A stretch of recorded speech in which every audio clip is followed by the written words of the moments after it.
جل ارجاكي بن سلافل وبن بو جاريكي انارتي لقضاء بردرشه جبوكو بريا 25 سالان دروجك وكا ايرودا خلكي قضاء بردرش لهمبر الرجيمه بعث دزب سرهلداني كير و رابرين دن هذا بشتي 25 سالان لفرد برسين ارمان جن سرهلداني تشبون ايا لفردا خلك وكي بي تي في جارمان جن و سرهلداني رازيه حتى چند خلك مفا جوي سرهلداني ورگرتي تني جبو آزادی بو یانجی جبو جیانو جیارکا خوشتر خلق را پری دفر دال قضا بردرش البته کو تمام عالین دنین سیاسی لهنه و تمام ولاتینو یجی کو پشتی بو بقضا دن هذا گلی گازن دنوان رخنیان و هنانا دهم برجیدا برو واجی وکته گوتن کل قضا بردرجی گلک خدمت گزاریات نکرین گلک کارن باش هات نکرین لور هم د برنامه کا تایبتا کانال این ارتیدا بوارا دبین به میوانداری هر یک آراس محمد برپرسه کمیته یکتی لور گلک بخیر بی هر وسط طارق رمضان برپرسه لقی یک گرتو بردرش بخیر بی سپاس جبو بجداری کرنا و دیستان به میوانداریا تیار عادلان کو نوینری پارتیا دموکراتا کردستان ل بردرج دیستان به میوانداریا شاه بوتانی و روزنامه وانک هر وسا وک یک جوان کسن کو بجدار بوید راپرین ل بردرج سید جمال بمراد بیتون دیستان بخیرات نوان میوانان جی دیکن کو همو لور برهف بوینه ویدان کو بشین جبو جاره یکین ارتی خدمتا دورا بردرج بکین حوالاتین قضا بردرج بکین تماشاوان جس کم جار السپاس جبو بجداری کرنا و همیا اس وکی کم کس کو بچمجم مثل جمال کو تو یک جوان کسین بجدار در راپرینه ده دخوازم جته دست پی بکم یعنی آرمان جن راپرینه چی بون و جبو چه راپرین کرو حتی چند آرمان جن راپرینه هاتنه بجهینا بله زور سپاس خوی راپرین وکو همو دورکانی کلا کردستان دستی پیکر و همو شار و شارشکانی کردستان رزگار بو دو رزگار کردنی شاری هولیر سنوری گورانتی هم بابلن قضای بردرش راپرین کرا و همو خلق تدا بجدار بو و همو لاین سیاسی کان تدا بجدار بو آرمانجی بابلن هدف لو راپرین دا رزگار کردنی ولاتکی خومان بو کردستان بو بۆی بگەینە هەموو ئاماجەکانی کە داخوازی هەر ملەتێکە کە خەباتی بۆ دەکاتن و ئەو ناوچەیە ڕزگار کرا و ئەو منتەقەیە خەتی تەماس بووە لەگەڵ ڕژێمی بەعەزدا بۆیە ئەو جێ ئێستامە لێرە دانیشتینە پێشی 2003 ڕژێمی بەعەز ینی لەو بەریگرت بوو باش ئێستا داو ئامانجانێکە ڕاپەرینی بۆ کرا ئێوە لە پێناوتان کرد تا چەند هاتوو نەدی تا چەند توانیوانە یەکسانی دادپەروەری هەبێ ئازادی هەبێ ژیانێکی خۆش هەبێ بەڵێ ئامانجەکان زۆری هاتەدی و زۆرشی نهاتەدی ئەوانەی هاتەدی پەرلەمانە حکوومەتە دام و دەستگایەکانی حکوومەتە بەڵام هەردستان پێویستی بە باشترکردنی ئەو دام و دەستگایانە لە هەموو ڕۆیەکە لە ڕووی یاساییەوە لە ڕووی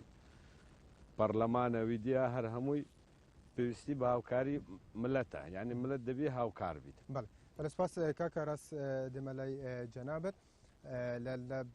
دوای ڕاپەڕینەوە لە ئێستادا دەمێ بزانم کە کاکسەی دەڵێت بەشێکی ئامانجەکانی ڕاپەڕین هاتوونەتی بەشێکیشیان ماون ینی ئێوە چۆن دەبینی تا چەند ئەو ئامانجانە ئەو هەدەفەنەکی ئێوە ڕاپەڕینی لە پێناوکرا هاتوونەتەدی سەرەتا 25 ساڵەی ڕاپەڕین لە قەزای بەردەڕەش پیرۆز دەکەم لە سەرجەم خانەوادەی شەهیدان لێرەوە سلااوێکی گەرم دەنێرین بۆ پێشمەرگە قارەمانەکانمان لە بەروکی زەکرد ئێستا 10 کیلومتر لەمە زیاتر نزیکن خۆی ڕاپەڕین مێژووی وەرچەرخانە لە مێژووی میلەتەکەمان دوای چەندی ساڵ زوڵم و ستەم لەو میلەتە دوای چەندین شێمیاباران و ئەنفاڵکردن و زیندە بەچالکردنی خەلکی قارەمانی میلەتەکەمان و کوردستان دوای چەندین شۆڕەش و چەندین ساڵ ماندیبوون و تەسحیەی پێشمەرگە و قوربانیدانی زۆر و شەهید لە پێناوەوە بە پشتیوانی خوای گەورە و پشتیوانی جەماوەری کوردستان و بەهێز و بازووی پێشمەرگە توانرا سەرجەم شار و شارۆچکانی هەرێمی کوردستان ئازاد بکرێت ڕاپەڕین بکرێت لە دام و دەستگاکانی حکوومەتی بەعەز داپەلۆسێت و لەو دڕندانە ئازاد بکرێت سەبارەت بە ئامانجەکانی ڕاپەڕین زۆر شتی گرنگی بۆ هەرێمی کوردستانی ناکەوە ئێستا لە سەری پێشمەرگە سنوورێکی دیاریکرامان هەیە وەکو هەرێمی کوردستان پەرلەمانێکی دروستکردنی پەرلەمان لە هەفتی چاری هەفتی 92 دروستکردنی حکوومەتی هەرێمی کوردستان دەیان بە هەزاران کیلومتر لە شەقام دروست کرایە لەو کوردستانە سەدان قوتابخانە و باڵەخانە بۆ باڵەخانەی حکوومیەکان دەیان پارچش لە هەرێمی کوردستان بگرێک زۆر پرۆژەی زۆر گرنگ و استراتیژی کرایە. دەرهێنانی نەفتیش بەڕاستی شتێکی گرنگە. باش ئامانجەکانی کە نەهاتوونێتی ئەوانەی نەهاتنەوەدی ئێستا دێن بەڵام ئەندێک شتی گرنگەوە لەوەی باسی بکەین بەڕاستی حقت ڕاپەڕی شتی زۆر گرنگی بۆ هەرێمی کوردستان هێنایەتەکە ئەوانی کە باسمان کرد. بەڵام لە پاڵ ئەوەش مانای وانە کەم و کورتیمان نەبی لە حکوومەتی هەرێمی کوردستان هەندێک ئەو ئامانجەی کە پێشمەرگە و جەماوەری کوردستان ڕاپەڕیان لە پێناو کناتە یەک لەوانە لە هەموو گرنگتر دەستوریشی سەر بەخۆمانی ئێستا شتێکی زۆر گرنگە. دوو لە بواری نەوت ئەو داهاتی هەرێمی کوردستان تا ئێستا شەفاف نەبووە بۆ هاوڵاتیانی کوردستان کەوا قەنەعەتیان بێت ئەو داهاتی هەرێمی کوردستان کە خەباتیان لەو کردیە شەفاف بە پێی پێویست شەفاف نییە. سێ نەماتوانیە حکوومەتێکی تەکنۆکرات لە هەرێمی کوردستان دامەزرێنین تا ئێستا. چار ڕاپەڕین کاتێ ڕاپەڕین ئەنجام درا هەموو لایەنە سیاسیەکان یەکگرتو تەبا بوون بۆیە ڕاپەڕینمان توانی ڕاپەڕین ئەنجام بدەین. بەڵام بەداخەوە ئێستا شتێکی وا بۆ کورد ڕەخساوە کە هەلێکی زۆر زێڕینە ئەگەر یەکگرتو بین دەتوانین ئامانجی زیاتر شتی زیاتر بۆ هەرێمی کوردستان بەدەست بێنن بەڵام بەداخەوە یەکگرتو نینە. بۆیە لەو مینبەرەی کەناڵە بەڕێزەکەتان داوا لە سەرجەم لایەنە سیاسیەکانی هەرێمی کوردستان دەکەم بگەڕێنەوە سەر مێزی گفتوگۆ لەوەی زیاتر یەکگرتو تەبا بن بتوانین ئەو ئامانجانەی کە ئێستا ناکتەدی بۆ میلەتەکان بینەدی بە تایبەتی دروستکردنی دەوڵەتی سربەخۆ شەفافکردنی داهاتەکانی هەرێمی کوردستان خۆشگوزەرانی بۆ هاوڵاتیان لە سەروی هەمووشانەوە چارەسەرکردنی کێشەی ئابووری لە هەرێمی کوردستان و دابینکردنی موسەی فەرمانبەران. بەڵێ سوپاس ji bo te yani her demê zêtir bernameke taybet kin be navçeyê berdaraşa ku yekem şar legal akireke li heman yek roja bû li deverî badînan ke raparînan encam da kak Tarık Demelayto êwa yani duayî 25 sal daniştoyî qezayê berdaraşî ew amancanê ke raparînî li pênav kira be taybet mantiqeyê berdaraş ta çend tuandrawa دەسەڵاتێکی خۆماڵیمان هەبێت تا چەند توانراوە خزمەت بکە تا چەند لایەنە بەرپرسەکان حکوومەتەکان کابینەیەک لە دوایەکەکان حکوومەت تا چەند توانیویانە خزمەت بەم شارە بکەن. بە ناوی خی گەورە و میهرەبان لە سەرەتا سوپاس بۆ ئەم دەرفەتە کە جەنابتان هاتون بۆ قەزای بەردەڕشتان بەسەر کردەوە. هەروەها ئەگەر مەجاڵم بدێ چەند سڵاوێک بنێرین بۆ ئەو کەسانەی کە ماندوو بوونە لە پێناو بەدیهێنانی ئامانجەکانی ڕاپەڕین ئەویش یەکەمیان سڵاوێکی گەرم شایستە بێتن بە قوربانیدانی برا پێشمەرگەکانەکان پێشمەرگە قارەمانەکان کە ئێستا لە سەنگەری بەرگریدانە لە خاک و نیشتیمان. هەروەها سڵاوێکی گەرم بۆ دایکی ئەو شەهیدانە ئەو شەهیدانەی کە خوێنی خۆیان بەخشی لە پێناو خاکەکەمان. هەروەها سڵاو لە هەموو تاکێکی کورد ئەوەی بەشدار بووە یان هاندەر بووە یان ڕێپیشاندەر بووە بۆی کە ڕاپەڕین دەست پێ بکاتن. هەروەها سڵاوێکی زۆر گەرم بۆ دەڤەری بەردەڕەش و خەلکی بەردەڕەشی خۆراگر و سەربەرز کە توانیان شتێک تۆمەر بکەن لە مێژووی کوردایەتی و کوردستان کە توانیان ڕاپەڕینێک ئەنجام بدەن. ئەگەر بێت و بینە لای پرسیاری جەنابێت کە ئەگەر یعنی بکەینە دوو تەوەر باشە. تەوەری یەکەمیان ئەو ئامانجانەی کە ڕاپەڕین لە پێناوی کرا یعنی بە ئینسافەوە ئەگەر باسی بکەین بەشێکیان هاتووتە دی بەشێکیان ئەمە ئێمڕۆکە لە سایی ئەو ڕاپەڕینە بە ئازادی لێرە دادەنیشین و ئەگەنا پێشی ئەتا 2023 ئەو باسکانە هەمووی لە بن پۆستالی بەعز داگیر کرابوو ئێستا بە ئازادی لێرە دەدوێن و بە جلچک و بەرجی کوردی و بە کوردی داخبین و لە کەناڵێکی کوردی ئەمە یەک لەوانەیە. پێم خۆشە چەند خاڵێک لەو شانە باسکەم ئەوانەی ئامانجی ڕاپەڕین هینایەتی یەک لەوان نەهێڵانی دکتاتۆریەتی بەعس هەروەها دواتر بۆیە لە ناوبردنی بۆیە سەبەب یان هۆی لە ناوبردنی بەعس بەدار و دەستەکەیەوە لە پشتی هەنگی دادگاییکردنی ئەوانەی کە زوڵم و تعدایان لە ملەتەکەمان کردو کوردستانیان کێمیاباران کرد و نمونەیانیش عەلی کێمیاوی هەروەها هێنانەکایی حکومەتێکی خۆماڵی حکومەتێکی کوردی لە کوردستان هەروەها بەشێک لەو ئازار و مەینەتیانەی کە ملەتی کورد بینیویانە سەری چەندەها ساڵە توانیان بەڕاستی بگەین نە خەلکی تر کە گەڵێک هەیە ستەمی لێکراوە نەخۆشی و ناعەدالەتی بەرامبەری کراوە بەڵکو کێمیا باران کراوە جینۆساید کراوە ئەوە بەشێک لەو ئامانجانە بە حقیقەت هاتۆتە دی و ینی هێویدارن ئینشەڵڵاو تەعالە هێشتاش بێتە دی بەڵام ئەوانەی کە نەهاتۆتە دی پێویستە ئەویش لەسەری ڕابوەستین لەسەر قەزای بەردەڕەش لەسەر قەزای بەردەڕەش توانراوە لەمای 25 ساڵی حکومڕانێکی کوردی وەکوتت یەکێ لە ئامانجەکانی ڕاپەڕینەوە بە توانراوە خزمەت بە قەزای بەردەڕەش بە خەڵکی بەردەڕەش بە دەڤەری گۆرانەتی بکرێت منش حەزم لێ بەڕاستی زیاتر تشک بخەینە سەر دەڤەری بەردەڕەش طبعا ئەوەی کە من دەموێتن تەکیدی لەسەر بکەم بە حقیقەت یەک ناشەفافیەت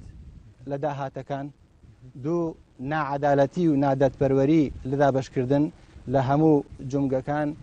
ئەوە یەک لەو خاڵە سەرەکیانەیە کە نەتوانراوە هی سێ نەتوانراوە بەڕاستی ئەو مەواردە طەبیعیەی کە لە دەڤەری بەردەڕەش خوای تەبارەک و تەعالە پێمانی بەخشیوە سوودی لێوەل بگیرێتن بۆ نمونە نەوت هەروەها دوو ڕووباری گەورەی لە دەڤەرەکەمان هەیە زەی گەورە و خازر هەروەها 350,000 دۆنم زەوی کشت و کاڵیمان هەیە لەو دەڤەرە نێزیکەی 80,000 سەری مەڕ و ماڵات و مەڕ و بزنمان هەیە نێزیکەی 12,000 چێل و مانگامان هەیە ئەوانە هەموو سەروەتێکی زۆر طەبیعینە دەتوانرا بە حقیقەت بە نەوتەکە بە ئاوەکە بە سەرواتە طەبیعیەکان هەمووی خزمەتێکی گەلێک زیاتری نەکراوە بەڵام ئەمن ئێستا هەندێک تشت بۆ باز دەکەم کە نەکراوە لێرە یەک لەوان ببینم ئێستا ئەمە بەڕاستی ئەگەر بێت و بەس تەمەشای بکەین ئەو پترۆ دۆلارەی کە دەبوایە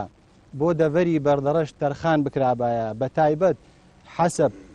تەسریحێکی یەک لە بەرپرسەکانی ئەم دەڤەراکە ساڵی 2013 حسەی بەردەڕەش لە پترۆ دۆلار 140 ملیار دینار بووە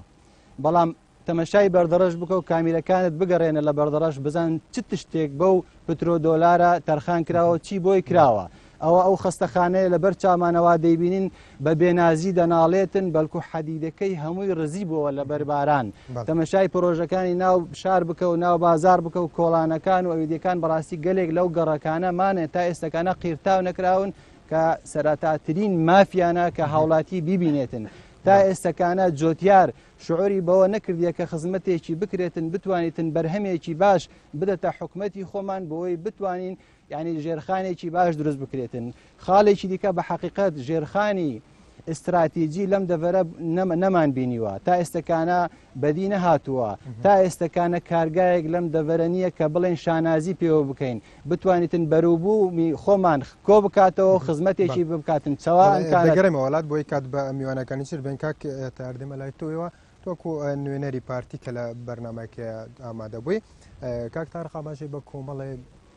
بابەت کرد کە بۆ نمونە مەسەلەی چاندنە گرنگی پێنەدراوە مەسەلەی نەوتی ژێزەوە گرنگی پێنەدراوە ناتوانراوە سوود لەو دەوڵەمەندیەی دەڤەری بەردەڕەشۆر بگرێتەوە بخرێتە خزمەتی خەڵکەوە پێت وایە ئەمانە تا چەند ڕاستنەوە هۆکاری نەکردنی ئەمانە خزمەت نەکردنی قەزای بەردەڕەش لەو ڕۆوەی بۆچی دەگەڕێنیتەوە بەڵێ سەرەتا دەستخۆشی بۆ بەرنامەیە طبعا لە ڕۆژێکی وەکو ئەمڕۆدا بوو 25 ساڵ لەمەوبەر بۆ یەکەمین جار پێشمەرگە قارەمانەکانی قەزای بەردەڕەش و جەماوەر و خەڵکی خۆڕاگری بە شەرەفی قەزای بەردەڕەش دەستیان بەسەر هەڵدان کرد و بەردەڕەش بووە دەواازەی سەرهەڵدان لە بادینان کلیلی سەرهەڵدان لە بادینان بۆ یەکەمین جار طبعا ئەو تەفاسیلی چۆنیەتی سەرهەڵدان و خەباتی شۆڕژگێڕی هەمومان دەزانین و بۆ مۆژی شایەدا کۆمەڵێک پێشمەرگەی قارەمان سەر بە لیژنەی ناوچەی مێرگە سۆری پارتی دیموکراتی کوردستان لەژێر ڕێنمایی و تەوجیهاتی جەنابی سەرۆک بارزانی بۆ یەکەمین جار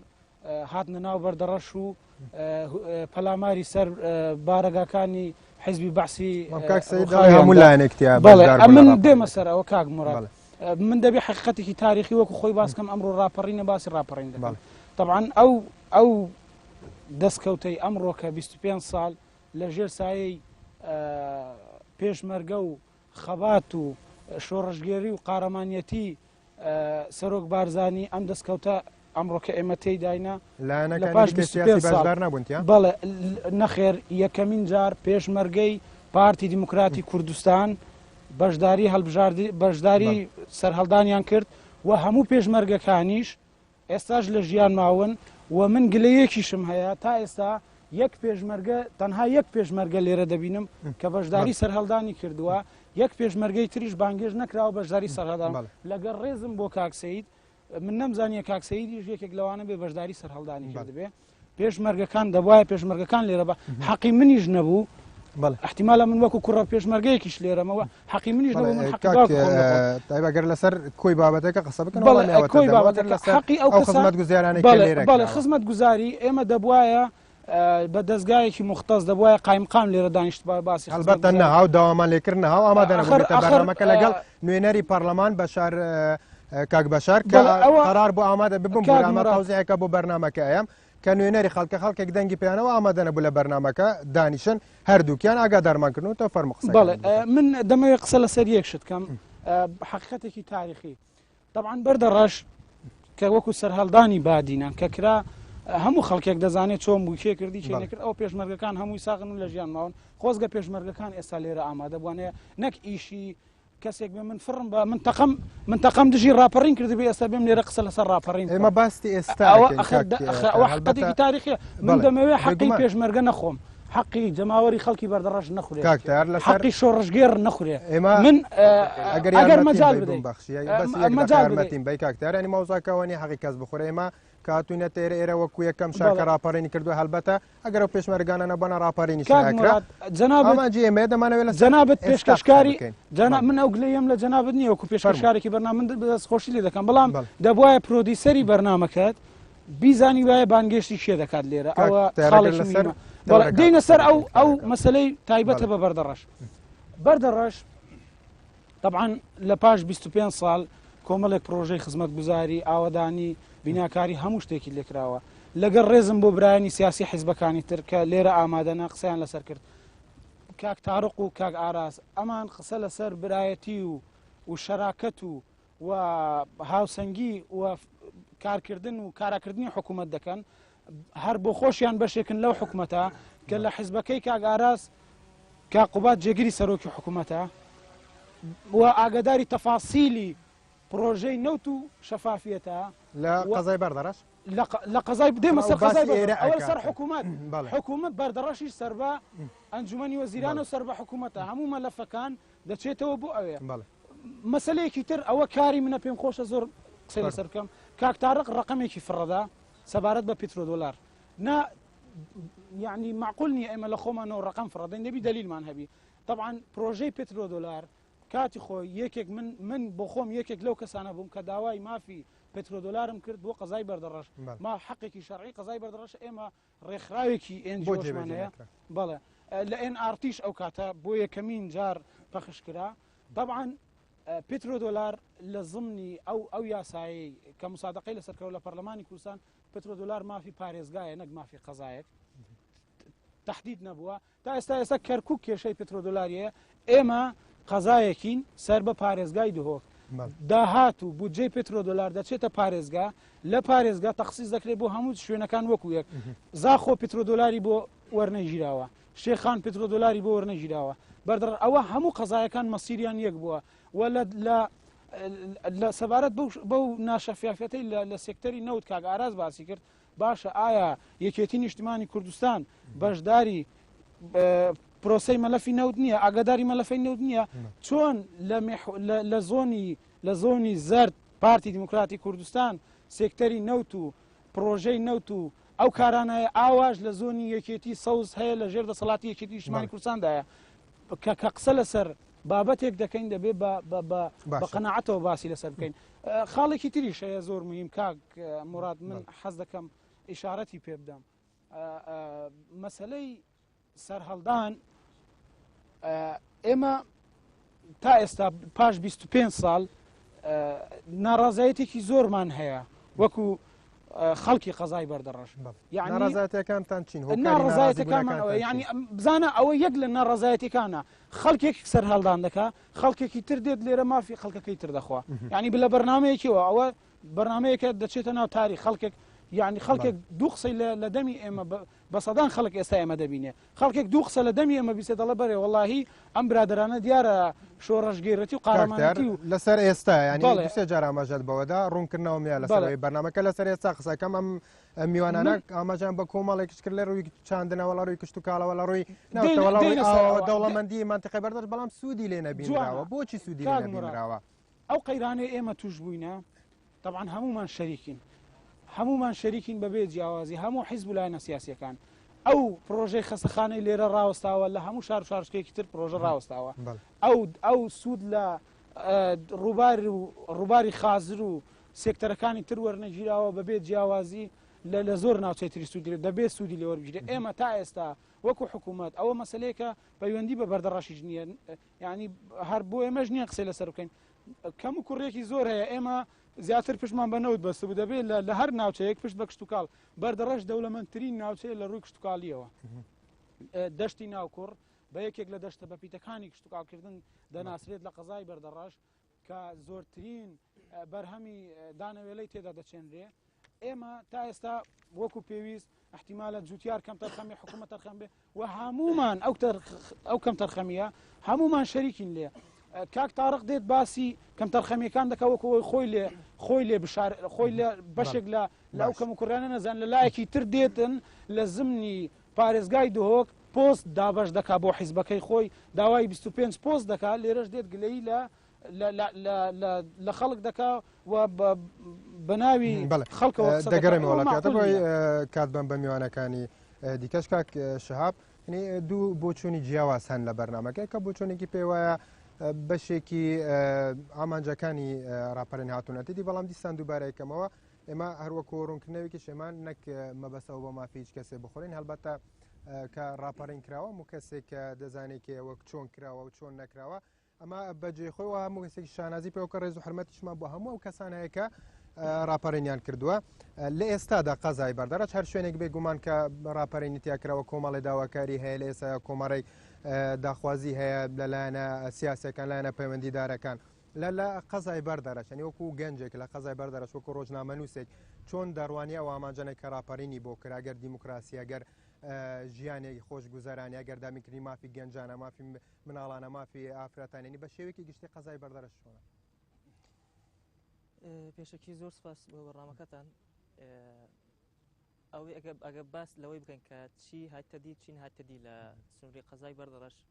ئامانجەکانی ڕاپەڕین چەندی هاتەدی بە شێوەیەکی بەرچاو شتکرا لەو بەردەڕەش ئامانجێکی بەرچاویشی هاتەدی کە ئێستا وەکو دیارەکە بە سراحەت بەڕامەکی لەسەر ڕاپەڕین دەکەین لەو جیانەی کە ئێستا نێزیک بوو لە سنووری ڕڵایەکانی بەعس هەتا 2003 ئەوەی کە هاتەدی هەموو شتێک دیارە و بەرچاوە بەڵام ئەوەی کە نەهاتەدی هەندێک شت هەیە پێویستە بگۆترێتن وەکو چی لە قەزای بەردەڕەچ پێویستە بۆترێ ئەوەی کە نەهاتەدی بۆ نمونە یعنی چەند کێلگەی نەفتی لە بەردەڕەش هەبوو ئێستا هەتا پێش 1-2 ساڵە ژمارەیەکی لە بیرەکانی دەفرۆشرا نەفتەکانی بەڵام ئێستا کە دەبینین کە بیرەکانی ڕاوستانە نەفتەکان لێ نافرۆشتێتن بە هەر هۆیەکەوە کارێک بێتن بیرەکانی ڕاوستایە ئەو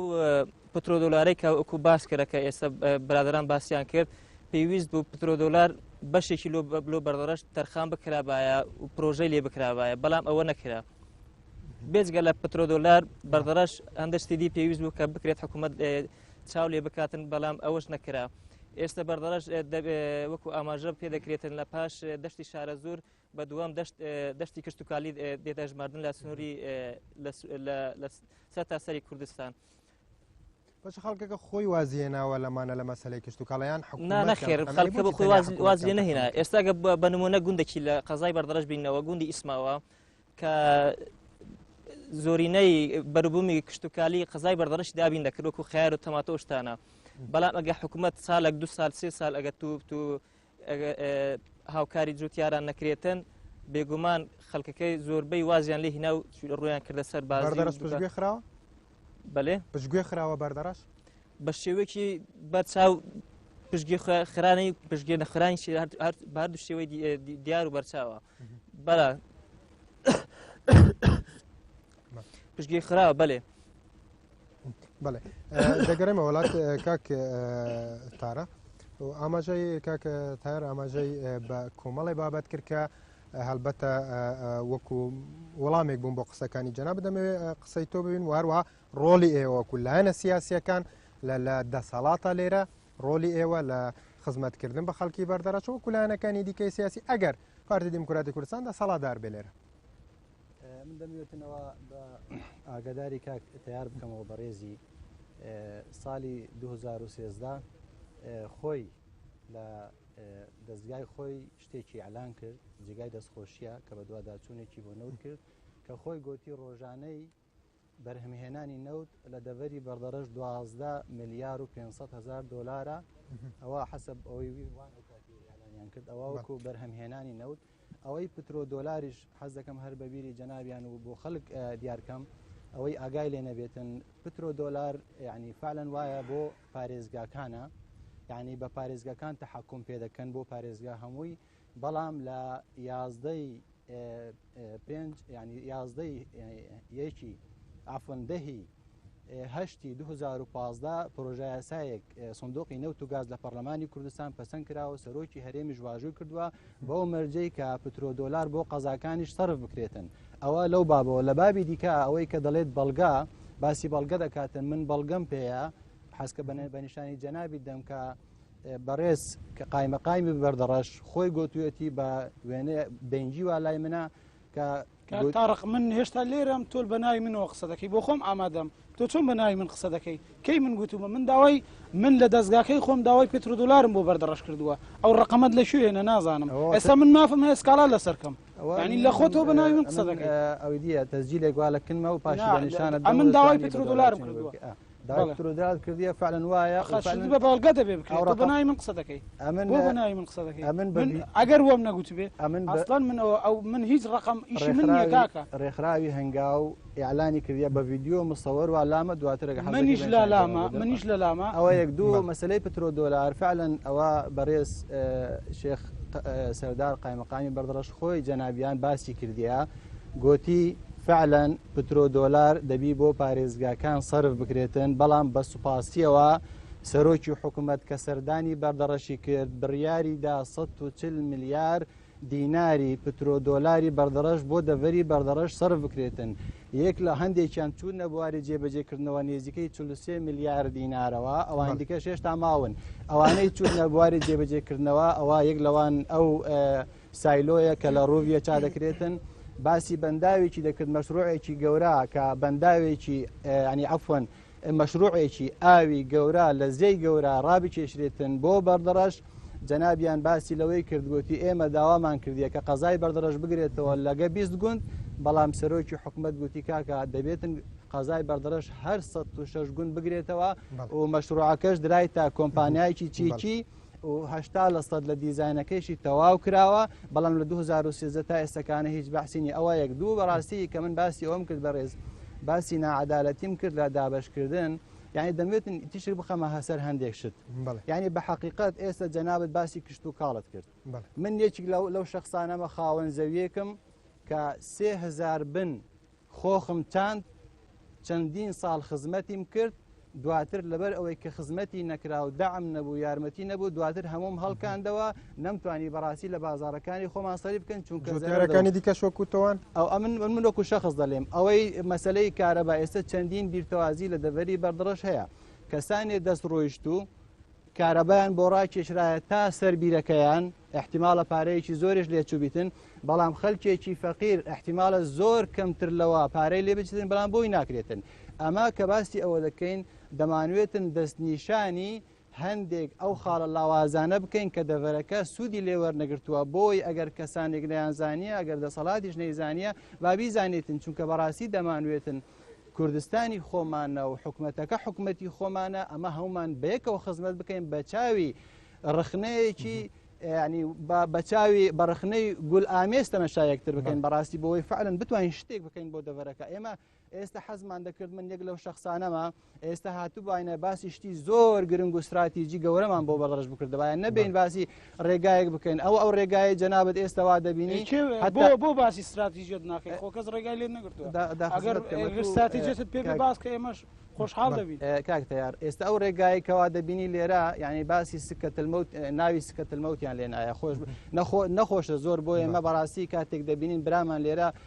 وەکولانە سیاسەکەن هیچ شارێکتان هەبوو بۆ سەر لانە پەیوەندیدارەکان بۆ سەر قایمە قایمەت بۆ سەر شارەوانی داواکاریەکانتان گیاندووە تاوان داواکاری خەڵکتان گیاندووە بەوانە کە بۆیان نەکرد بن چارە سەریان نەکرد بێ خۆی تەوان خەڵک زۆر داوایان کردووە و ئەمەش زۆر داوامان کردووە وەکو شەخص داوامان کردووە هۆکاری نەکردنەکەی چیەکە داوامان کردووە بەڕاستی ئەجا ئەوە دەمێنێتەوە هۆکاری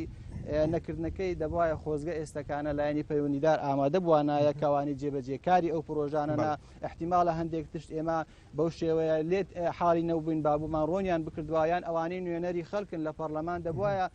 هاتبانایە بەڕاستی ئەوان وەڵام لایوان بوو بەڵام ئەوەی ئەمە دەمانوێتن ئەو خەڵکەی کە ئەو ڕاپەڕینەی کرد خوێنی بەخشی لە پێناو ڕاپەڕین لە پێناو ئەوە بوو بتوانین فعلەن ڕژێمەکە وەلا بنین ڕژێمێکی دیکتاتۆر لە ناوبین لە مقابلی فعلەن شتێکی وا بین نەکایەوە کە هەمومان پێ مرتاح بین هەمومان بەڕاستی ئیمڕۆکە ڕخنە نەگرین ئیمڕۆکە بین مسابقەی پرۆژە بکەین و خزمەتێکی بکەین بەڵام یەک شتێ دیکە ماوە دەربارەی ئەوەی جەنابی باسی بەشداریکردنی ئێمە و پۆستی 25 پۆستدا ئەوێ دیکە ئێمە فعلەن ئێمە بەشداریمان کردیە و بەشداریش دەکەین و بە مافی خۆمانش دەزانین بە مافی دەنجی خۆمان دەزانین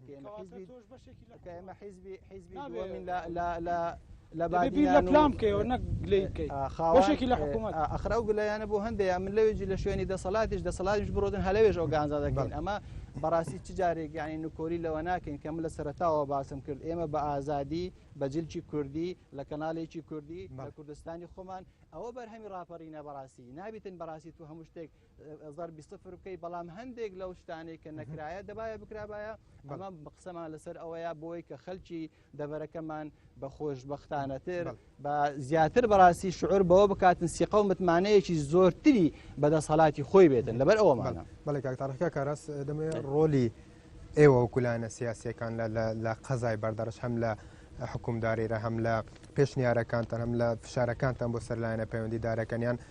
هەماهەنگیتان لەگەڵ لایەنە سیاسەکان و لەگەڵ دەسەڵاتداران لەگەڵ حکوومەت لەگەڵ شارەوانی و قایمەقایمیت چییە بۆی خزمەتی خەڵک بکەن پەیوەندیتان لە نێوان هاوڵاتیان و حکوومەتە چییە؟ ئێمە وەکو یەکێتی نیشتمانی کوردستان بەشداری حکوومەتی خۆجێی نین لە پارێزگای دۆک لە قەزای بەردەڕەشیش هیچ پۆستێکی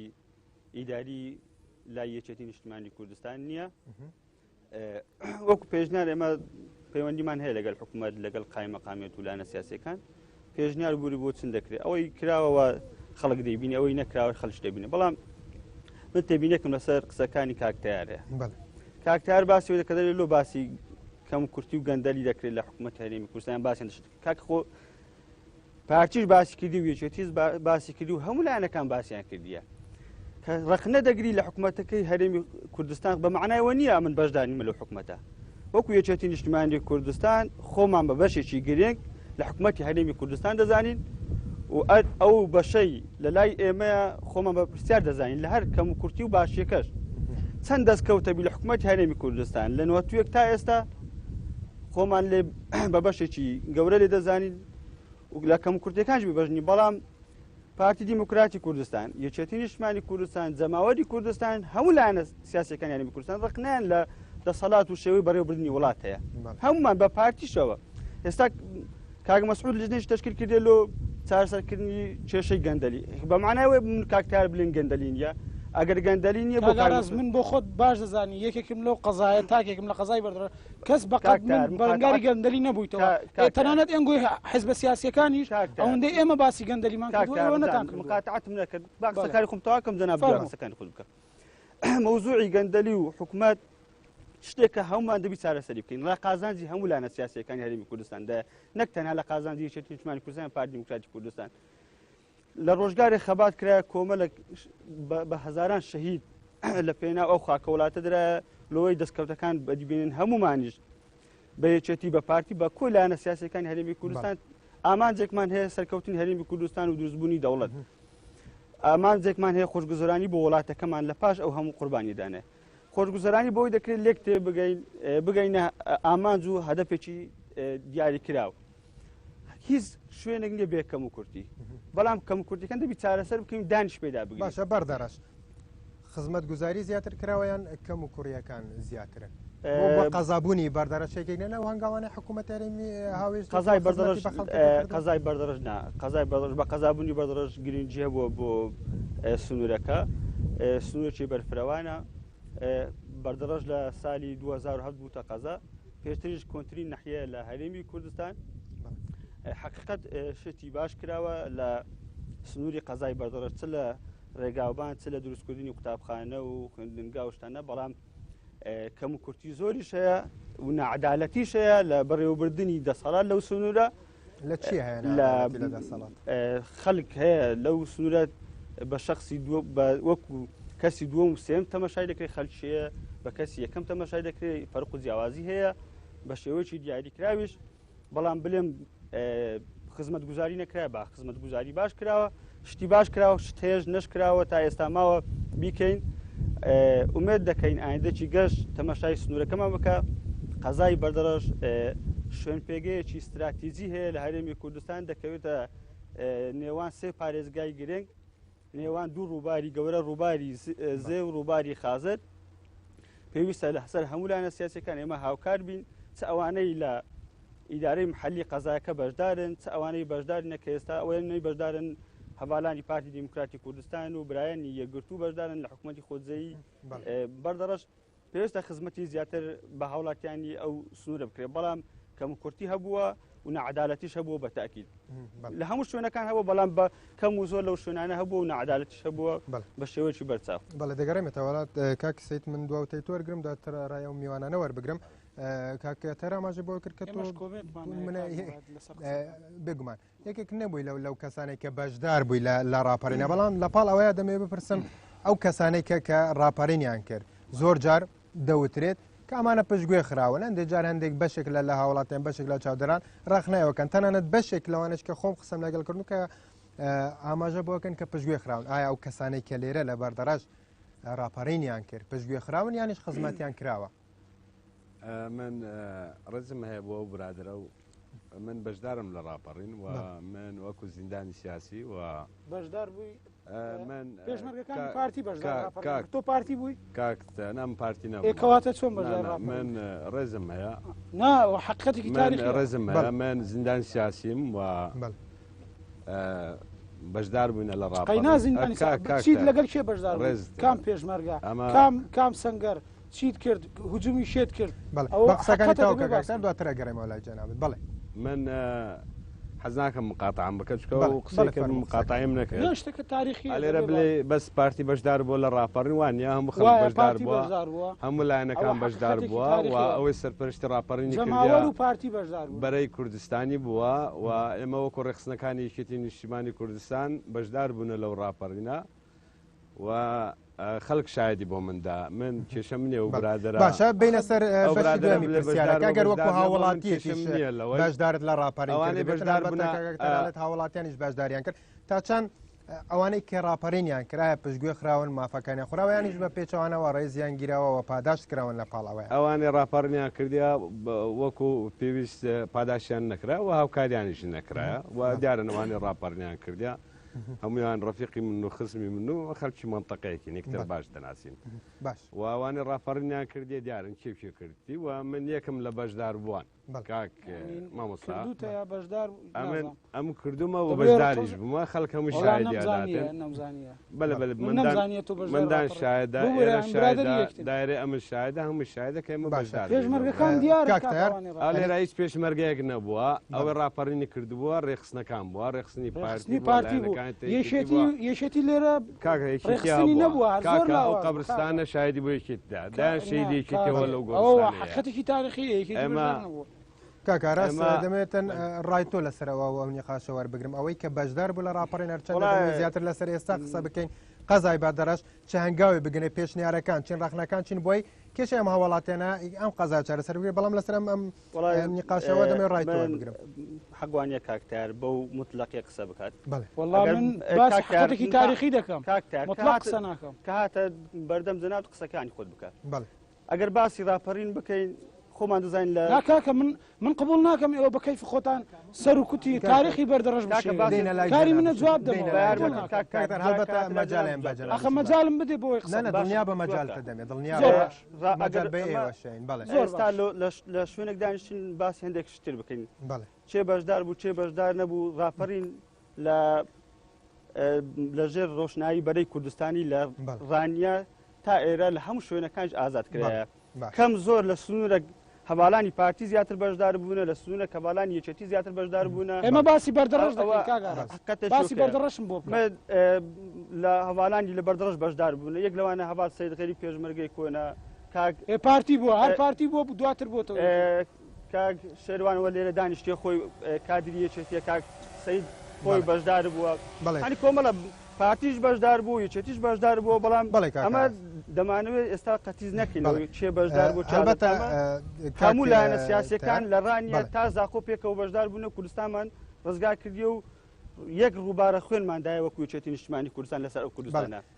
کاک تەر بۆی هەر کاکتەر من وتەکانی تۆ بە کورتوەرگم داترش مەلامیۆنەکەم بەڵام یەکشت بۆی یعنی ئەگەر هاوڵاتێک لێرە پارتی بوو بێ یەکێتی بوو بێ یەکگرتو بێ هەر کەس بگە دوجار خەڵکی منتیقەی باردەڕەت و ئامانجی ئێمە چییە خزمەتکردنە بەو ناوچەیە بتوانین لە ئێستادا ئەوەی لە ڕابردوو مادەم مێژوو نووسراوەتەوە شوێنەکان دێرە دەمانەوێت لە ئێستادا بتوانین ئەم هەموو گەنجانە چ داواکاریکان هەیە چی بگەنێت بە کورتی کۆمنتەکان بۆی دەرفەتم وتم دەرفەت ئەدەم بەجان من دەمەوێت بە کوردی قسە بکەم بە کورتی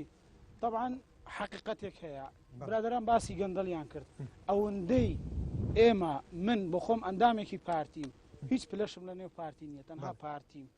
تەواو ئەندامێکی پارتیم بە خۆشم ڕۆژنامە نووسم ئەوەندەی پارتی بڕوای بە ڕەخنە و ڕەخنە لە خۆگرتن هەیە و ئەوەندەی پارتیەکان ئێمەی پارتیەکان ڕەخلەمان لە دام و دەستگاکانی ئیداری لەو قەزایە گرتووە بە هیچ شێوەیەک حیزبە سیاسیەکان نیان گرتووە هەردوو حیزبش لێرە ئامادەن من بۆ خۆم گەندەڵیم لەسەر قامی بەردەڕەش بڵاو کردوتەوە کە گەندەڵی کردووە بڵاوم کردوتەوە وتەحەداش دەکەم دادگاش مەوجودە با هەموو شتێک واز باشە لە ئێستا چی دەڵێ مەبەستم چیە مەبەستم ئەوە نییە بێن حیزبە سیاسیەکانی تر بێن باسی ئەو بکەن بڵێن گەندەڵی ئێمە بۆ خۆمان باسی گەندە ئێمە بۆ خۆمان پارتی بۆ خۆی حکمڕانی لێرە کردووە و بۆ خۆی ئیدارەی کردووە بۆ خۆشی باسی گەندەلی کردووە بۆ خۆشی باسی چارەسەری کردووە بۆ خۆشی پرۆژەشی زۆر باشە کاکتەر هەندێک شتەیە لێرە دەبێت واقعی بینێمە ئەو برادەرە دەڵێ من مەسەلەن دەڵێ من لە ڕاپەڕین بەدارمە من گوێم لێ نەبووە خۆزگە پێشمەرگەکان لێرە بووانە ئەوە پێشمەرگەیەک یەکێک لە شخصەکانم بەشداری ڕاپەڕین کردووە بردووتانە تا ئەو دی دانیشتووە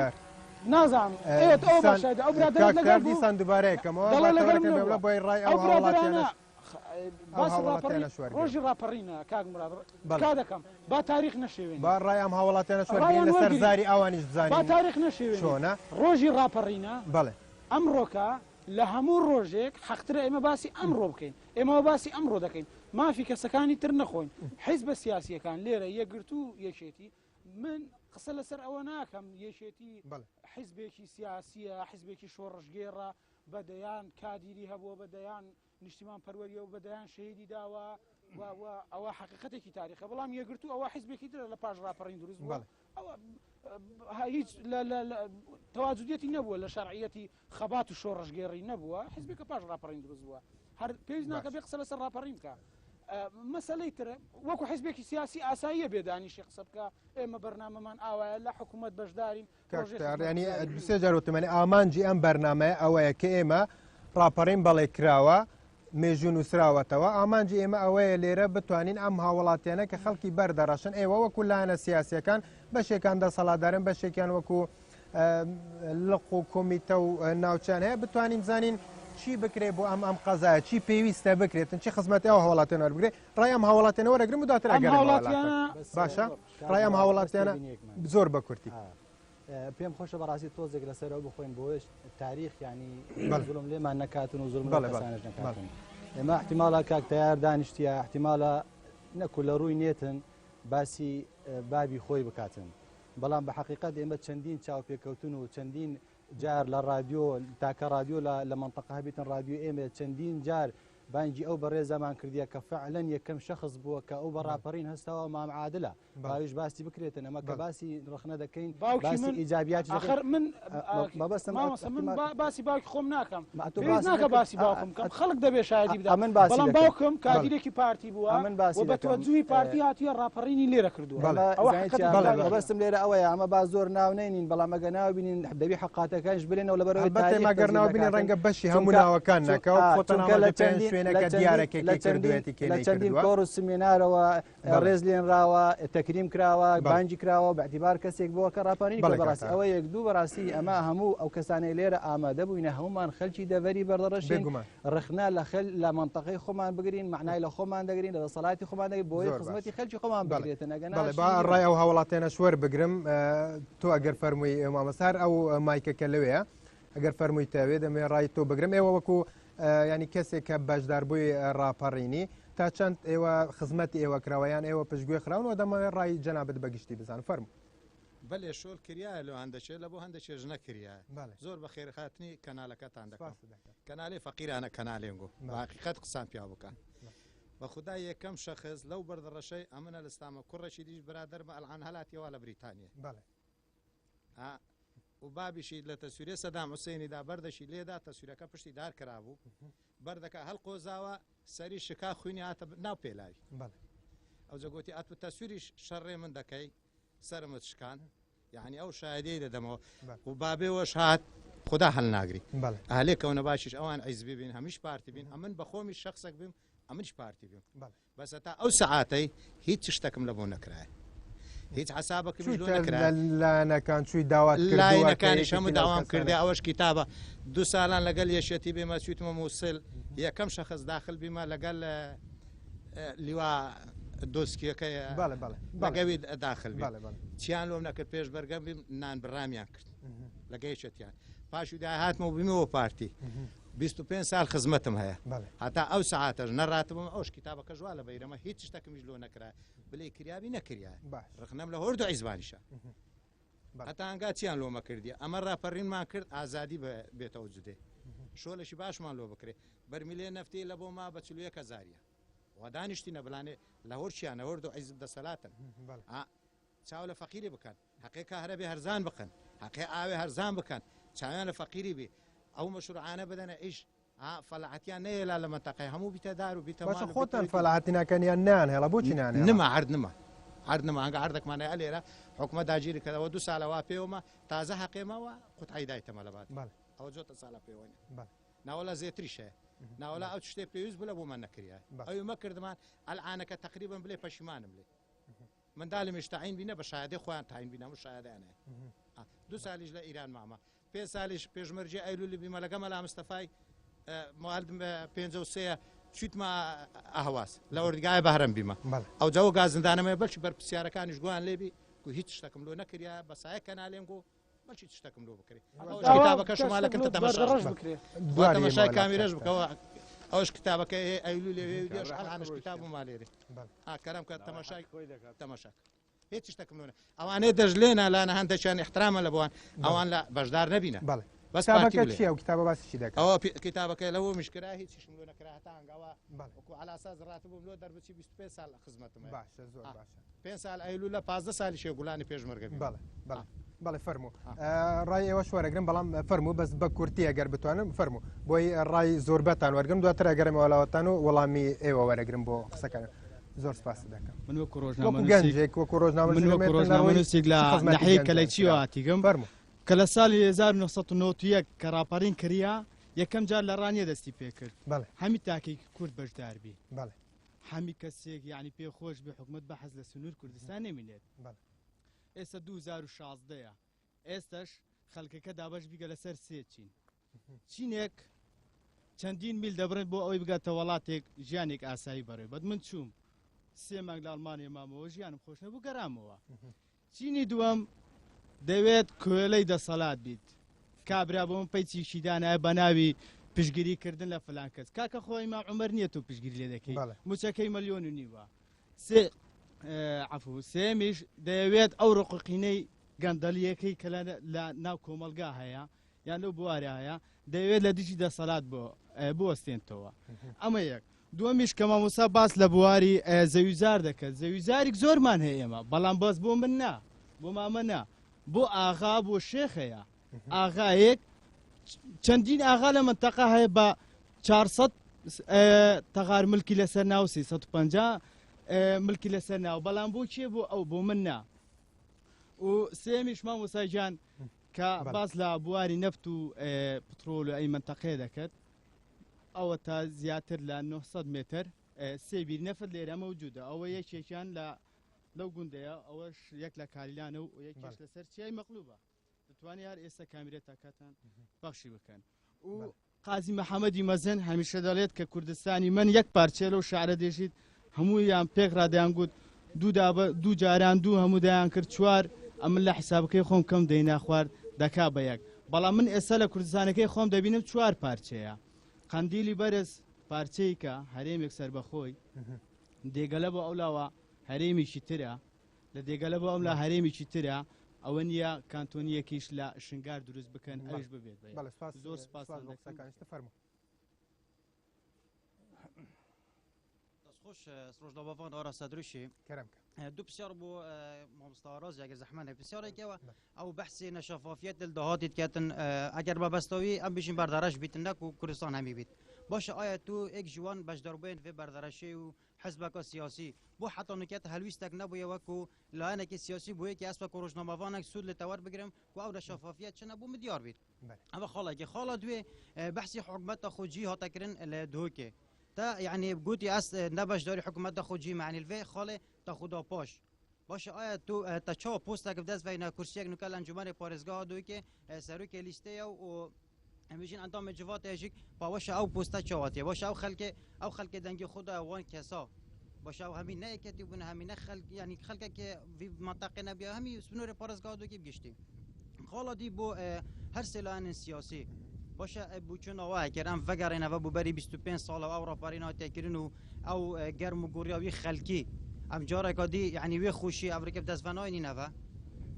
خالا دیش هم دیسان بوه هر سیکا باشه حتی نوکه بومه دیار نبویه آیا راپرین دروازه راپرین برداره شانجی آکره برخوب که نوکه هر رادیو آکره و که ورد بیجیتن آکره دروازه راپرینه رنگ کانالین راگهانتن اون حتی این آرتینو که امر پخشه که راستو خو رنگ نوکه آکره افریقا ریپورتاج درست کر بیتن دلویر و در دیار بیتن کو بیجیتن آکره دروازه راپرینه اسب کوروشنامه وانک رنگ از زون برداره شو وان برادر پشمرگه چته کری بلنگ و کلان سیاسی بوچی حواله که تمام جدی نهات یادان بویه که بو خلق کی بدیکومنت دیار بکن کو برداره شوی دمی ناحیه بویه سر به قضا که بویه آکره لما آکره در فته بخوزانی از وچنده زانم بس بوچی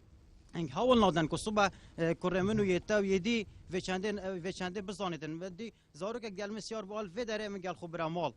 يعني الراديو فكر بيفا الراديو فكر بيفا يعني قلتي مامستا باش انك رابرين كيري استناجي هشتم قضابي بصفه دو يعني بيجين هشته بناراتيبو يعني بدال خاب راسي يعني البر هميا برزبوي فالفيردا بتيفان وكلان سياسي حولك تمام بدن بویه که و چنده بسلمینن و بردارش بکنه نمونه و چنده هنه خاله دومای خال ابدا خال من زانم مزگردک بو تایبت بو دفر يعني بيجن پراپرین دفر بردارشی از بینم زیادتر مسئله چه مسئله که سیاسی از حسیم زیادتر وان خاله دیار بکن که مسئله پروژه شد هنه بویه که همچین سود ل ببینه بله کیدی پرسیارکه کرم که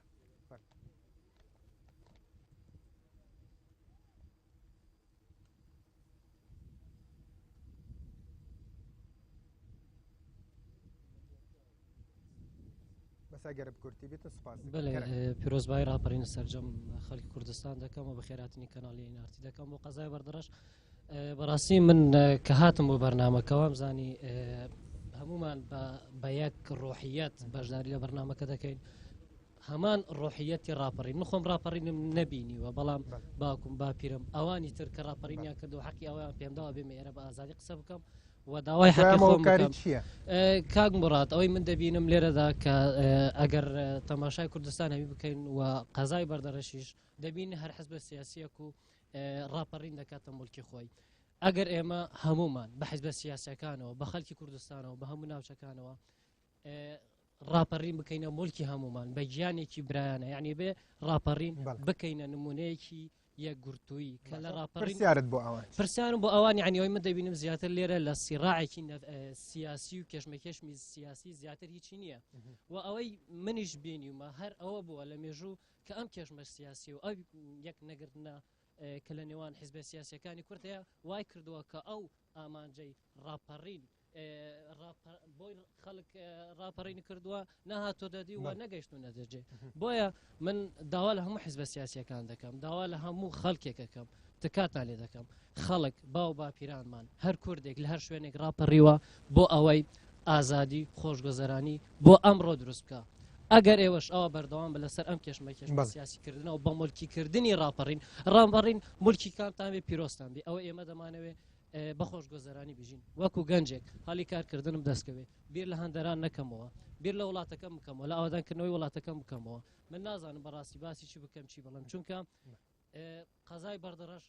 گەنجانی قەزای بەردەڕەش هیوا ئاواتەکانیان هیچی لە گەنجەکانی توری هەرێمی کوردستان کەمتر نییە هیچی لە داخوازیەکانی ئەوان کەمتر نییە چونکە من لێرە خۆم باسی سنتەری خزمەتگوزاریەکانی سنتەری قەزای بەردەڕەش ناکەم باسی دەوروبەری قەزای بەردەڕەش دەکەم مەتا ئێستا شوێنێک نییە بۆ گەنجان بتوانم یاخود شوێنێک نییە هەموو ڕۆشنبیر و خوێنەرەکانی قەزای بەردەڕەشیان لەوەکانی قەزای بەردەڕەش لە شوێنێکا کۆ بکاتەوە بیر و بۆ چونیان نەبوونی تیپێکی پرۆفشناڵانەی هوەری نەبوونی کارگەیەکی کاتم زۆر کورتە ئەگەر باشە زۆر سپاسان دەکەم سپاس کەسێکی دیکە فەرموو بەڵام ئەگەر زۆر بە کورتی بێتن چکە زۆر کاتمان کەمە سپاس بۆ جەنابەت کاک مراد سپاس بۆ لایەنە سیاسیەکان بە خێراتنتان دەکەین ێوارتان باش سلااو لە پێشمەرگەکان لە بەرەکانی جەنگ دووسێ پرسیارم بۆ لایەنە سیاسیەکان هەیە کەمیان بە کاگاراس دەست پێ دەکەم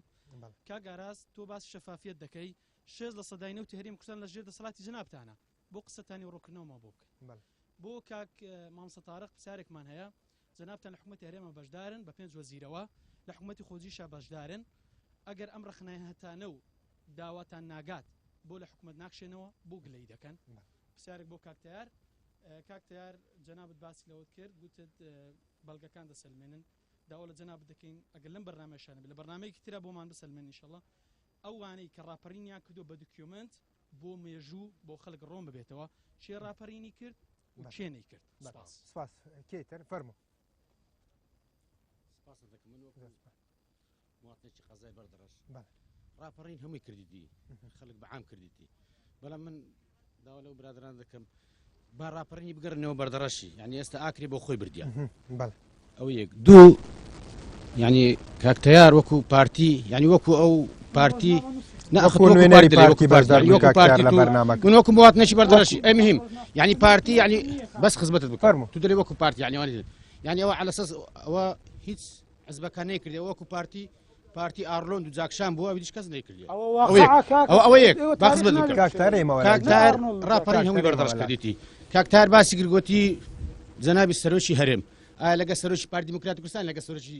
يعني دري كسروجي هريم كردستان اگر زنا بدا بلي بارتي يعني مسعود بارزاني سروج هريم كردستان بيش سروج هريم كردستان است مسعود بارزاني سروج هريم كردستان سروج منيا بلام سروج بارتي ديمقراطي بيم خوشا زين بيم خوشا مناقشه مكن بيم خوشا اورا برني بردرشي لاكل بستنو بينو بردرشي استيق دقه ويك لا دواكاري كانت دواكاري ديكاتش يا كاري قندرتين قزا لا كردستان قزايا بردرشي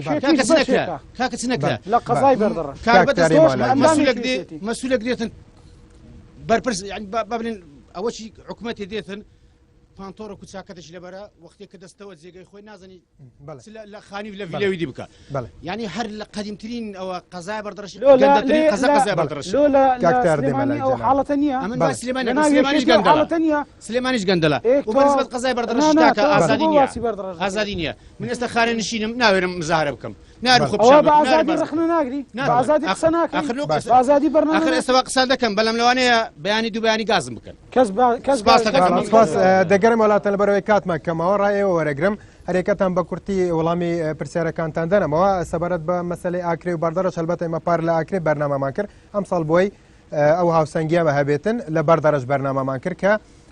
هیچ جیاوازێک نە ئیدی ئەوەی دیکەش مێژوو هیواداری مێژوو نووسان بەدوایەوەدا بچن و ئاشکرای بکەنیان ئەو دیار بخەن کە چۆنە دەمەوێت وەڵامی ئێوە وەرگرم لەسەر ئەو پرسیارە کە ئاراستەی جەنابتان کران فەرموو زۆر سوپاس دەستخۆشی لە برادران دەکەم وڵای مام سعید حەقی خۆتی حەقی وەرنەگیرایە ئەگەر لەلایەن چەکی دنانبڕا و کراوی من ئامادەم هەرچی بە من بکرێت مۆزوعی راپەڕین بە حیزبینەکە منیش پێم باشە لەگە ئەو ڕێ بە 100% لە ڕانیەت تا زاخۆ پێشمەرگەی کوردستان و جەماوەری کوردستان راپەڕینیان کردە ئەو برادێک باسی داهاتینەوت کرد گوتی زۆربەی لە لاینگوی لۆ باسی نەکردمە لە بەرنامەکە باسم کرد خۆمان بەشدارین لە حکوومەت خۆمان نەدزیتەوە لە بەرپرسیارەتی ئێمە تێبینیمان هەیە لەسەر مۆزوعی داهاتینەوە بەڵام ئەگەر تو بێی بە پێی ڕقام داتا وەکو یەکێتی نیشتمانی کوردستان ئێمە 18 کورسیمان هەیە بە پێی ئەو 18 کورسی خۆ ئێستاقای خۆمان بەشداریمان حکوومەت کرد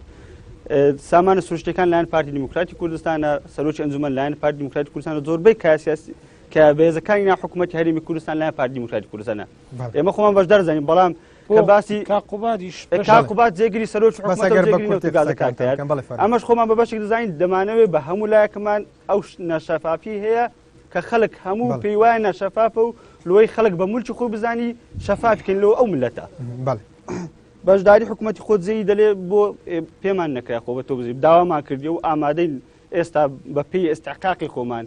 چەند دەنگمەهینایە لەو قەزایە لەو پارێزگایە گەر بەشداریمان پێ بکەن ئامادەین بەشداری پێ بکەین بەشداری وەکە بکەین دەواازەی راپەڕین وڵای بە پێی من ئەو کات تەمەنم 2 ساڵ بووە بەڵام بە پێی ئەو معلوماتی و برادرانی بەشداری راپەرینیا کردیە لە بەردەڕەش دانی سبەینەکە راپەرین دەستی پێکرێ لە کاتژمێردا بەڵام لە ئاکرێ دانی ئێوارەکەی بۆ بەردەڕەش دەواازەی راپەرین و شەیج دراوە واتە ڕۆژ بە کاتەکەی جیاواز بوو وە ئەوەی برادێک باسی وەی کرد گەنجێک باسی کرد بە حیزبینەکەن دوام داوە دەستی خۆشببی شتی زۆر جوانی باس کرد سوپاسی دەکەم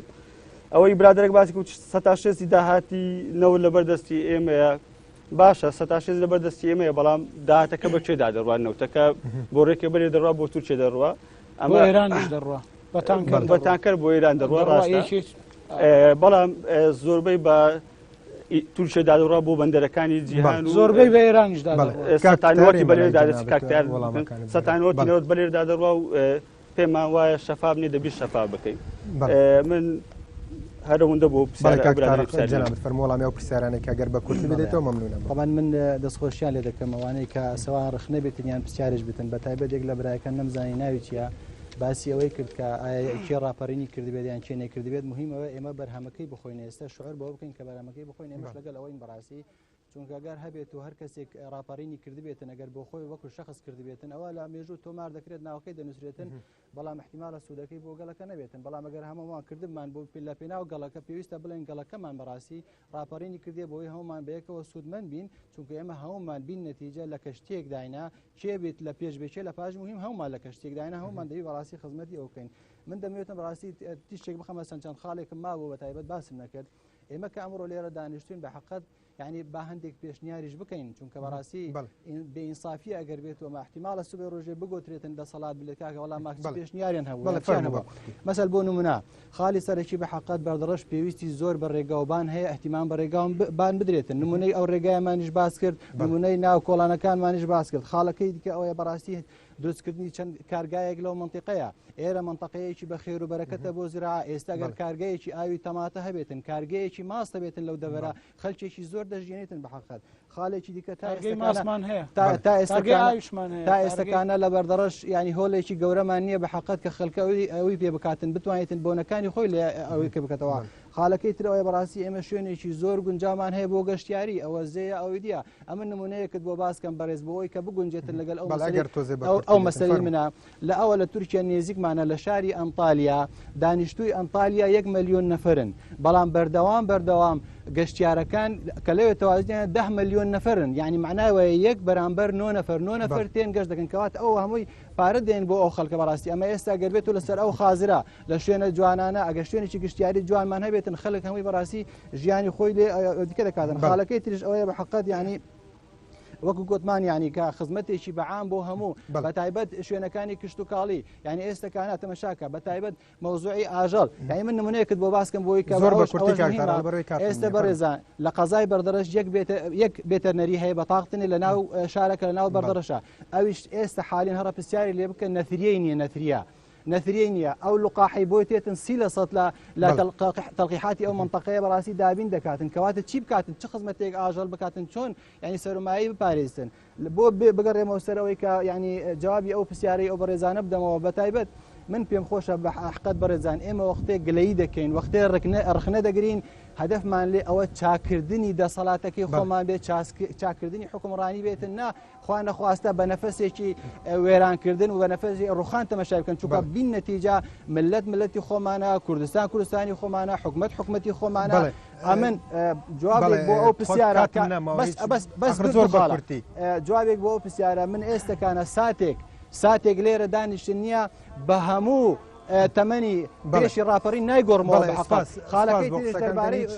خۆکشانەوە لە حکومەت کاگبرات خۆکشانەوە لە حکومات ئێمە لەو شوێنەی ئەگە بزانین پێمان ناکرێتن خۆمان دەکشێنەوە بە نمونەش وەزارەتی کارەبا کە پێمان بەڕێوە نەچوو بەربەستی هەبوو خۆمانشانە بەڵام لە شوێنەکانی دەمالی کوردی بپارێزین کۆمەڵە گەنج ئاماژیان بۆ کرد کە خزم وەکو پێویست شوێنێک نییە بچن یا سنتەرێک نیان کۆمەڵە شوێنە ڕای تۆ لەسەر قسەیەوە وەکو گەنجێک چی داواکاریتان چییە دەتانەوێت چیتان بۆ بکرێت پێش وەڵامی ئەو پرسیارە بدەمەوە ڕاپەڕین کە لە کوردستان دەستی پێکرد بە ڕاپەڕینی جەماوەری ناسرا پێش ئەوەی کە پارتی یەکێتی بەشدار بیتن لە ڕاپەڕینەکەی جەماوەر هەلستا یعنی لێرە حەقوانیە کە لێرە پارتی بلێ وڵاتی یەکێتی بەشدار نەبیتی یەکێتی بلێ پارتی تو بەشدار نەبیتی پێش پارتی یەکێتی بەشدار بیتن جەماوەرەکە هەلستایە و بەرادەرێکی دی کاک ئاراز بابزانم باسیەوەی کرد کە ئێستا نازانین کەس نازانیت کە بەردەڕەش ڕاپەڕینەکەی کردی یانیش ئاکرێ کردیتی مەبەستمە کاک ئاراز دانیشتیا ئەمە کەسێک دەزانیتن کە بەرە بەیانی 12 کە بەردەڕەش ڕاپەڕی 12 لە بەردەڕەش ڕاپەڕینەکە کرا بە حکمی ئەوەی کە بەردەڕەش ناحیەیەک بەسەر بە قەزای ئاکرێ بوو ئەو کات و هەروەها پاش چەندین ساڵیش هەر وەکو بڵیت دەستگاکانی ڕاگەاندن سەر بە ئاکرێ بوو هیچ کەنالێکی ڕاگەاندن لە بەردەڕەشنەوە بە حکمی ئەوەی ئەوانە هەندێکەوە کار بوو کە ئاکرە لە خۆی قۆستەوە بکرێتە سەر بە قەزایەکەی خۆیان ئەگەر بین ئێستا چی بکرێ بۆ گەنجانی بەردەڕەش چ نەکراوە کە پێویستە بکرێ پێشنیاریەوە چی بکرێ بۆ گەنجان گەنجان وەڵام نازانانی بە شێوێک باسی بکەین ئێستا هەندێک بخۆی ئەگە بێت بکرێتن چی بکرێتن بۆخۆیان دەکرای لە بەردەڕەش لە قەزای بەردەڕەش لە گەنجە بۆ نمونە سنتەی ڕۆشنبیری هەبوو چەند ڕێی خراوەشی کۆمەلگەی مەدەنی هەیە بەڵام ئەوانش بە حکمی ناپرۆفشینالیان هەندێکیان ینی نازانانی ئەو بڵێم بە شێوەیەکی ئەکتیڤ نینە لە گەنجانی بەردەڕەش بەڵێ سپاس کاک تەرەگەر وەڵامی ئەو بەشێک لەو پرسیارانێکە بۆ ئاراستەی ئێوان کرد وەکو لانی پارتی بزانم ڕای جەناب تۆڵامت بۆ ئەوان چێ و دووە پێشنیارت چییە بۆ قەزای بەردەڕەش کە بکرێت چانگاوێکی بۆ بندێ بەڵێ من دەستخۆشی لەو برادرانە دەکەم یەکە بە یەکەیان کەوانەی داخەڵیان کرد هیچ تێبینیەکم نیە تێبینیەکم لەسەر قسەی و برادرە باسی ئەوەی کرد کە ئیشەکە بە حیزبی نەکرێ و ئیشەکە تێک نەدرێ من پشتیوانی لە قسەکانی دەکەم ئەو قسانەی من ئەو ڕەخنە و بەڵگانەی من دەڵێم ئەو قسانەی من دەڵێم هۆکارەکەی ئەوە بۆ بۆی تاریخ نەشێوێ من کێشەیەکم نییە بۆی تاریخەکە نەشێ دەبێ حقایق بۆ خۆی باس کرێ وە ڕاپەڕین جەماوەرێک کردی بەڵام تەنزیم داخلی حیزبەکان پارتی وێشێتی لە سنووری یەشێتی بوو لە سنووری پارتیش پارتی بوو بەردەڕەشی سنووری پارتی بوو تەنزیمی پارتی ڕاپەڕینیان کرد و ئەوە ئاشکرایە پێشمەرگە و بە پشتیوانی پێشمەرگە لە شاخ دەنا جەماوەر ڕاپەڕینی پێ نەدەکرا ئەوە یەک دووەمان ئێمە لە بەردەڕەش ئەو برادرە هەر قسەی لەسەر ئەوە کرد تیپی هوەریمان نیە و نازم ئەو برادرە نازم ئەگەر ئاگای لێبێ ئەمڕۆکە جوانترین سرود لەلایەن تیپی هوەری بەردەڕەشەوە دروست کراوە بە شێوازێکی پرۆفیشنال بە تێکست و میلۆدیەکی جوان سرودێک لەسەر بەردەڕەش بۆەوەی گەنج و مناڵ و پیر استفادەی لێ بکەن دوو سرودمان دروستیش کردەوە نەک سرود تیپی هوەری بەردەڕەش سەر بە بەڕێوەبەراتی ڕۆشنبیری هوەری بەردەڕەش ئەمە لەلایەکی تر ئەوەی ئەو داخوازیە و کەم و کوڕیانەی گەنجەکان هەیەە ئەوە حەقێکی شەرعی خۆیانە منیش پشتیوانی پێشنیارم ئەوەیە جەنابی سەرۆک لە دوایین و تاریخۆی سەرۆک بارزانانی لە دوایین و تاریخۆی تەکەزی لەسەر ئەوە کردەوە من بۆ بنبرکردنی گەندەلی لە ماڵەکەی خۆم دەست پێ دەکەم لە ناو حزبەکەی خۆم دەست پێ دەکەم اینجا لە ناو قەزای بەردەڕەشی دەست پێ بکە دەبێت لە هەموو شوێنێک دەست پێ دەکرێت دەبێت هەمومان پشتیوانی جەنابی سەرۆک بکەین بە حیزبە سیاسیەکانیشەوە نەک لێرە ئاوادانیشین بە شەو بە ڕۆژ بەشدار بین لە حکوومەت بە شەو گلەیی لە حکوومەت بکەین